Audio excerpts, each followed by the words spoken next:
Ini adalah merupakan penjelasan dari Pom-Dam Jaya tentang perkembangan kasus penganiayaan dan warga sipil, yaitu Imam Maskur. Inilah penjelasan daripada Pom-Dam Jaya tentang perkembangan kasus penculikan, penganiayaan sampai dengan meninggal dunia yang akhirnya melibatkan 3 orang oknum prajurit,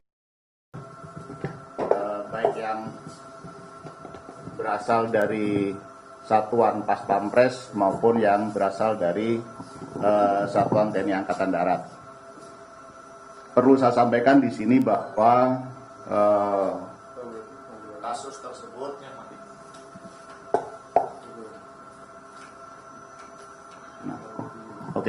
udah ada. Jadi perlu saya sampaikan bahwa proses hukum yang dilakukan oleh Pom-Dam Jaya ini dari laporan masyarakat kepada Polda Metro Jaya pada tanggal 14 Agustus 2023 kemarin terkait dengan adanya dugaan penculikan, pemerasan, dan penganiayaan. Dan setelah dilakukan pengembangan oleh Polda Metro Jaya,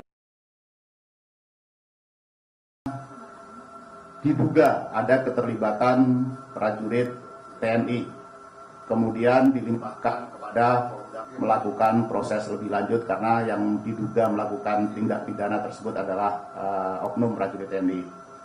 Setelah menerima limpahan perkara dari Polda Metro Jaya, akhirnya Pom-Dam Jaya melakukan proses selanjutnya, melakukan penyelidikan awal, dan kemudian didapatkan 2 terduga lainnya yang setelah dilakukan penyidikan lanjutan akhirnya ditetapkan sebagai tersangka kasus penculikan, pemerasan, dan penganiayaan. Hari ini penyidik Pom-Dam Jaya terus bekerja untuk mengungkap kasus ini secara tuntas, mengumpulkan keterangan para saksi dan mengumpulkan alat bukti. Dan karena ini sudah menjadi perhatian masyarakat, Puspomat juga menurunkan tim untuk mensupervisi, membantu sekaligus ikut melakukan proses hukum, dan juga dikonsultasikan dengan pejabat dari OPMIL, dari Auditor Militer, sehingga ini dipastikan bahwa proses hukum yang dilakukan oleh Pom-Dam Jaya terhadap kasus penganiayaan atau penculikan, penganiayaan, dan pemerasan ini akan dilakukan secara benar, transparan, dan akan disampaikan kepada publik nantinya. Pimpinan TNI, dalam hal ini Bapak Panglima TNI, termasuk juga pimpinan Angkatan Darat Bapak Kasat, telah memberikan perhatian penuh terhadap penyelesaian ataupun proses hukum dari kasus ini. Pimpinan juga Bapak Kasat Polisi Militer untuk mengungkap tuntas kasus ini dan memberikan jeratan pidana seberat-beratnya sesuai dengan peran dari masing-masing tersangka nantinya. Ini tentu masih memerlukan proses penyidikannya, akan berlanjut hingga nanti pemberkasan dan akhirnya akan masuk ke proses peradilan. Kami berharap bahwa dengan penjelasan ini masyarakat yakin bahwa kita institusi TNI menjamin tidak ada impunitas apabila ada prajurit yang melakukan pelanggaran pidana. Bahkan mungkin akan bisa dijatuhi hukuman lebih berat karena ada penerapan pasal-pasal pidana militer terhadap tersangka nanti sesuai dengan hasil penyidikan yang terus dilakukan oleh Pom-Dam Jaya. Saya rasa itu inti daripada proses hukum yang sedang dan terus akan dilakukan terhadap kasus penculikan, pemerasan, dan penganiayaan yang dilakukan oleh 3 orang oknum dari prajurit TNI. Dan perlu saya sampaikan juga selain dari 3 oknum tersebut ada juga tersangka dari warga sipil yang sekarang sudah dalam proses ditahan di Polda Metro Jaya. Ini saja yang perlu saya sampaikan. Kalau ada pertanyaan nanti akan kita jawab, dan nanti secara teknis apabila ada update nanti akan disampaikan oleh Pomdam Jaya maupun Kapendam Jaya, di mana lokasi terjadinya kasus tersebut ada di wilayah hukum Pomdam Jaya. Demikian, billahi taufiq wal hidayah. Wassalamualaikum warahmatullahi wabarakatuh. Selamat pagi, salam sejahtera. Ya, silakan. Tadi kan katanya ada keterlibatan sipil ya.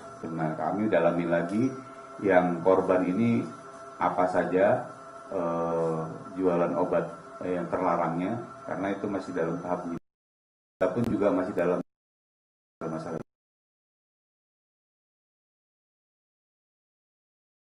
Kemudian dari mana saja? Sudah kami periksa jumlah 8 orang, baik dari pihak keluarga, pihak korban yang pada saat kejadian pertama itu menolong korban untuk supaya tidak diculik. Jadi mereka ini datang, kemudian berusaha mengambil korban. Tapi sebelumnya warga sekitar toko itu coba memberikan perlawanan. Nah, itu ada 3 orang yang kita periksa, keluarganya, kemudian saksi-saksi lain yang dalam proses penculikan dan pemerasan ini menjadi korban. Ada satu juga korban yang diculik. Sebenarnya yang diculik itu 2 orang, tapi yang satu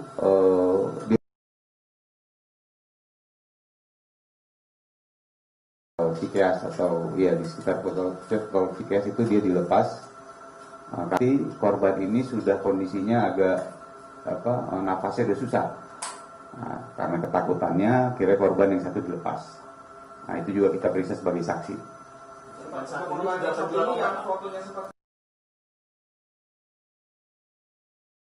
Itu tidak ada kaitannya dengan kejadian ini.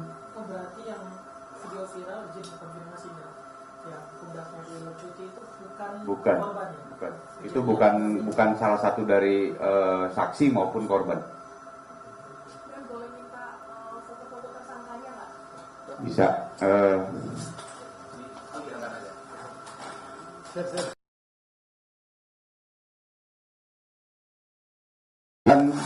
Ulangi, tersangka atas nama Praka J.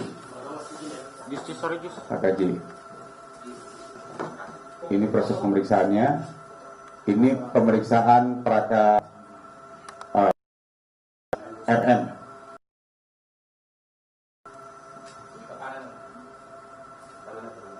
Ini S. Karena ini proses masih terus berlangsung, dan nanti apabila ada update nanti akan kami sampaikan, dan tolong saya nanti satu sumber supaya nanti proses tidak membias. Sudah aman-aman. Amin dikit Pak, Thomas dari Kembaran mau tanya Pak,